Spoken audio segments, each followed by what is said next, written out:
Bonjour et bienvenue à toutes et tous. Aujourd'hui, on va faire une plongée dans une idée. Une idée qui est à la fois simple et, franchement, assez vertigineuse. Mhm. Elle est tirée d'un texte du linguiste et sociologue Pierre Frazer, Intelligence artificielle, la fabrique du consentement. Un texte très puissant. Oui, vraiment. Et il nous invite à oublier un instant l'algorithme comme un simple outil technique. Lui, il nous parle de l'algorithme avec un grand A. Exactement. Il le voit moins comme un programme que comme euh, une sorte d'entité, presque une force invisible qui régit nos vies. Une force silencieuse. C'est ça. Et notre but aujourd'hui, ce n'est pas juste de résumer sa pensée, c'est de la décortiquer ensemble, avec une question centrale qui va nous guider. Est-ce qu'on est encore les maîtres du jeu ou est-ce qu'on est devenu, sans s'en rendre compte, les pions de notre propre création? C'est la question essentielle. Et je pense qu'il faut préciser tout de suite quelque chose sur l'approche de Fraser. Son but, ce n'est pas du tout de faire un procès à la technologie. Non, ce n'est pas un texte technophobe. Pas du tout. L'algorithme avec un grand A, c'est avant tout une métaphore. C'est un prisme qu'il utilise pour analyser des choses bien plus vastes. Le pouvoir, le contrôle. Et surtout, qu'est-ce que ça veut dire le consentement aujourd'hui à l'ère numérique? D'accord, c'est un révélateur en fait. Voilà. C'est une réflexion philosophique qui prend la technologie comme point de départ. Alors justement, commençons par le portrait qu'il en fait. Et c'est un portrait, je trouve, qui fait un peu froid dans le dos. Il parle d'un être sans visage ni corps. C'est ça. Une présence silencieuse, invisible mais omniprésente. Et cette chose, immatérielle, elle orchestre chaque instant de notre vie avec une précision presque divine. C'est fort comme image. C'est très fort. Et ce qui me frappe, c'est le paradoxe qu'il met direct sur la table. On a bâti cette chose, nous-mêmes, et nous voilà devenus, comment il dit déjà? Ces exécutants dociles. Voilà, ces exécutants dociles. Comment c'est possible ça? Pour Fraser, la clé, c'est son mode opératoire. Sa puissance, elle ne vient pas de la force, de la contrainte brute comme un tyran. Non, bien sûr. C'est beaucoup, beaucoup plus subtil. D'ailleurs, les mots qu'il choisit sont très importants. L'algorithme murmure, il se glisse dans nos vies, il influence. Il n'ordonne pas. Jamais. Il ne dit pas fais ça, il suggère, il recommande, il facilite la tâche, jusqu'à ce que son chemin devienne tout naturellement le nôtre. C'est ce que Fraser appelle la douce illusion du choix. La douce illusion. J'aime beaucoup cette expression. On a l'impression d'être libre, de décider de notre prochaine chanson, du prochain achat, mais en réalité, on suit une partition qui a été écrite pour nous. Et c'est là qu'est tout le génie du système, si on peut l'appeler comme ça. Parce que ça partait d'une promesse hyper séduisante à la base. Nous libérer. Oui, nous libérer des tâches pénibles, des décisions compliquées. C'est ça. Plus besoin de chercher, il trouve pour nous. Plus besoin de réfléchir, il a déjà calculé la meilleure option. Mais la question que Fraser pose, et qui fait un peu mal, c'est, en déléguant tout ça, est-ce qu'on n'a pas abandonné quelque chose de plus, essentiel? Il dit, avons-nous remarqué que nous nous sommes nous-mêmes délestés de notre volonté? C'est le cœur du marché de dupes qu'il décrit.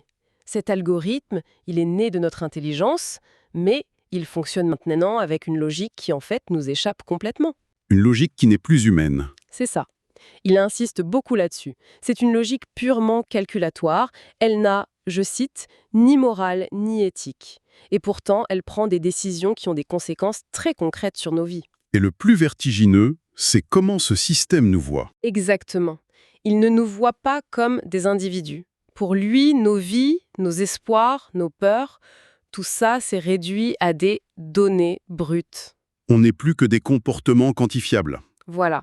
Sa mission, c'est d'optimiser, de rendre le monde prévisible.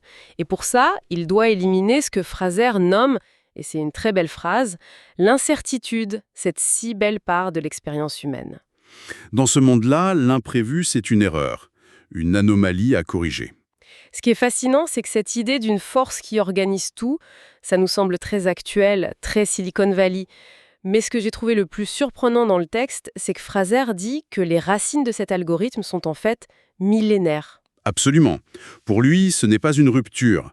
C'est l'aboutissement, l'apogée d'une quête humaine obsessionnelle. Laquelle? Celle de domestiquer la nature, de réduire le monde à des systèmes compréhensibles. L'histoire ne commence pas avec les ordinateurs pour lui, mais bien avant, Dans l'Antiquité, carrément. dans l'Antiquité. Il pense aux mathématiciens grecs comme Pythagore. Ils étaient persuadés que l'univers entier était régi par l'harmonie des nombres. C'était, selon Fraser, la toute première tentative de ranger le chaos, de croire qu'on pouvait tout traduire en un langage logique. D'accord. Donc, première étape purement conceptuelle, hein, l'idée qu'on peut tout modéliser. Et après, il y a un saut. Fraser nous amène à l'ère mécanique. Oui, on passe de l'idée à la machine. On arrive au XVIIe siècle avec les machines à calculer de Pascal, de Leibniz.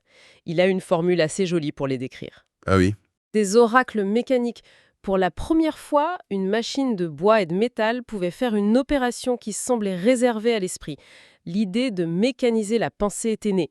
Mais le vrai tournant, le moment où on passe du simple calcul à autre chose, c'est plus tard. C'est au 19e siècle. C'est le saut conceptuel, oui. Avec Ada Lovelace et Charles Babbage, leur fameuse machine analytique. C'est là que tout change, non? On ne parle plus que de chiffres, mais de symboles. C'est le tournant majeur, tout à fait. Lovelace, elle a compris que leur machine pouvait manipuler n'importe quelle information. Des notes de musique, des lettres, du moment qu'on pouvait la représenter par des symboles. C'est l'acte de naissance de l'informatique théorique, en fait. Et Fraser a une phrase là-dessus que je trouve très juste. Laquelle? Les précurseurs sont souvent les derniers à comprendre ce qu'ils engendrent. Eux, ils pensaient construire une supercalculatrice. Alors qu'en réalité, ils dessinaient les plans d'un nouveau monde. Ils ont ouvert une porte sans se douter de ce qui allait la franchir des dizaines d'années plus tard. Et ce qu'il a franchi, c'est le XXe siècle. C'est là que l'idée abstraite va enfin s'incarner, que le monstre, si on peut dire, prend vie. Exactement. Et là, Fraser utilise une trilogie d'images très parlante pour décrire ça. D'abord, dans les années 40, Claude Shannon, avec sa théorie de l'information, il donne à l'algorithme son squelette. Le binaire, les 0 et les 1. C'est ça, la structure logique. Ensuite vient Alan Turing. Lui, il va plus loin. Il code l'abstraction. Il imagine une machine universelle capable d'exécuter n'importe quel programme.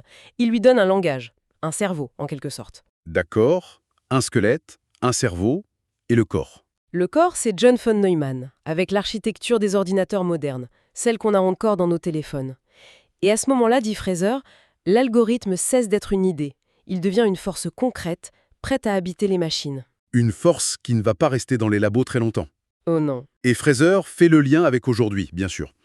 Il parle de Google, Facebook, Amazon, et il les qualifie de « nouvelles cathédrales », où l'on vénère l'algorithme. Le mot « vénère » est fort. Il est fort, mais il montre bien qu'on n'est plus juste face à des entreprises, on est face à des systèmes qui façonnent notre réalité. La boucle est bouclée. C'est l'aboutissement logique d'un désir très ancien, en fait. Le désir de tout savoir, tout prévoir, tout contrôler. C'est exactement ça que sa généalogie nous montre. Ce n'est pas un accident de l'histoire. Ce qui nous amène à la partie la plus troublante de sa réflexion. Notre situation aujourd'hui. Il la décrit comme une servitude moderne. Oui, et c'est une prison étrange. Oui, parce qu'elle est confortable. Et surtout, on a l'impression de la construire nous-mêmes, chaque jour. À chaque clic sur « Accepter », à chaque recommandation qu'on suit sans réfléchir. On a l'illusion d'être aux commandes. Mais pour lui, c'est une façade totale. C'est ce qu'il appelle la grande tragédie de notre époque. On a bâti un système pour nous simplifier la vie. Et il est en train de nous enfermer. Oui, il nous enferme dans les boucles de prévisibilité. Par nature, l'algorithme ne supporte pas ce qui est profondément humain. L'errance, l'erreur, l'imprévu. L'erreur pour lui, c'est un bug. C'est un bug à corriger. Alors que pour Fraser, l'erreur est un moteur de l'humanité. C'est la source de la créativité. On a troqué notre liberté, notre droit à nous tromper, contre la promesse d'un monde sans chaos. Et il conclut avec cette phrase terrible : « Nous avons oublié que ce chaos, c'était la vie elle-même. » Après un constat aussi sombre, on se sent un peu coincé. En le lisant, je me suis demandé, est-ce qu'il y a une sortie? Ou est-ce qu'on est condamné à cette servitude douce? Et sa réponse m'a vraiment surpris. Oui, il ne parle pas de révolution. Non, ni de tout débrancher. Ce n'est pas ça du tout. C'est aussi beaucoup plus subtil, presque poétique se trouve. Pour lui, la résistance, elle ne peut pas se jouer sur le même terrain que l'algorithme. On a déjà perdu cette bataille-là. D'accord.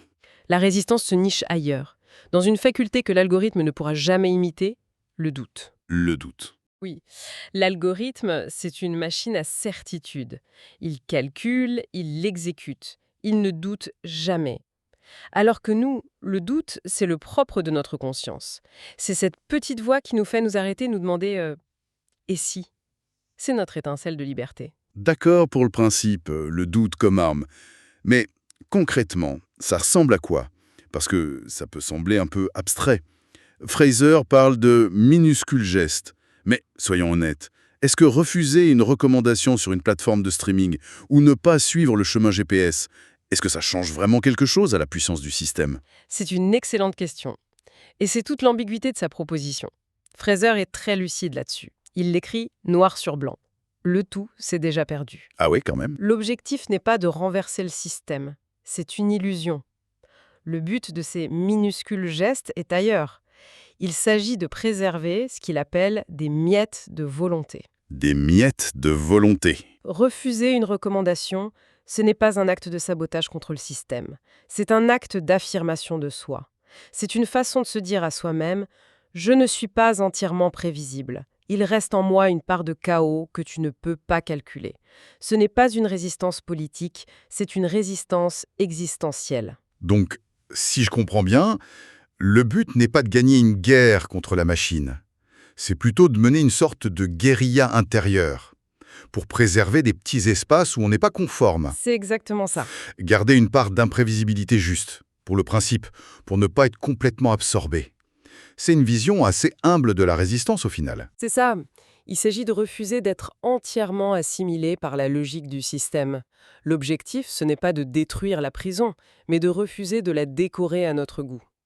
Tant qu'il reste ce souffle humain, cette capacité à dire non même pour des choses dérisoires, alors l'humanité, même sous contrainte, elle respire encore. C'est à la fois très pessimiste sur le collectif, mais étrangement optimiste sur l'individu. Pour résumer un peu notre parcours, on est parti de cette idée de l'algorithme comme une sorte de divinité moderne. On a vu avec Fraser que ses racines sont en fait très anciennes, qu'il est l'héritier d'un vieux rêve de contrôle. Mhm. On a compris comment il s'est incarné au XXe siècle pour nous placer dans cette servitude moderne, confortable mais aliénante. Et on termine sur cette piste de résistance, pour le moins surprenante, le doute. Oui, le doute incarné par des gestes presque invisibles. C'est ça. Et je crois que la grande force du texte de Fraser, c'est qu'il déplace le débat. Au-delà de la critique de la technologie, il nous pose une question fondamentale. Qu'est-ce qui nous définit en tant qu'humains ? Oui, face à cette logique d'optimisation. Exactement. Face à une logique qui veut tout quantifier et éliminer l'imprévu, qu'est-ce qui fait notre singularité ? Et sa réponse, je la trouve belle. Notre singularité, elle est dans nos imperfections. Notre capacité à douter, à nous perdre, à faire des erreurs. Tout ce que l'algorithme considère comme des défauts. C'est une conclusion puissante. Et ça laisse avec une dernière question, une pensée pour prolonger la discussion. Fraser suggère que notre ultime liberté, c'est cette capacité à douter, à dire non. Alors, si c'est vrai, dans le flux incessant des notifications, des suggestions, des chemins optimisés qu'on nous propose tous les jours, quel serait le premier petit non qu'on pourrait prononcer? Pas par esprit de contradiction, ni pour changer le monde. Juste pour le geste, juste pour sentir, l'espace d'un instant, cette petite étincelle de doute qui nous rappelle qu'on est encore là.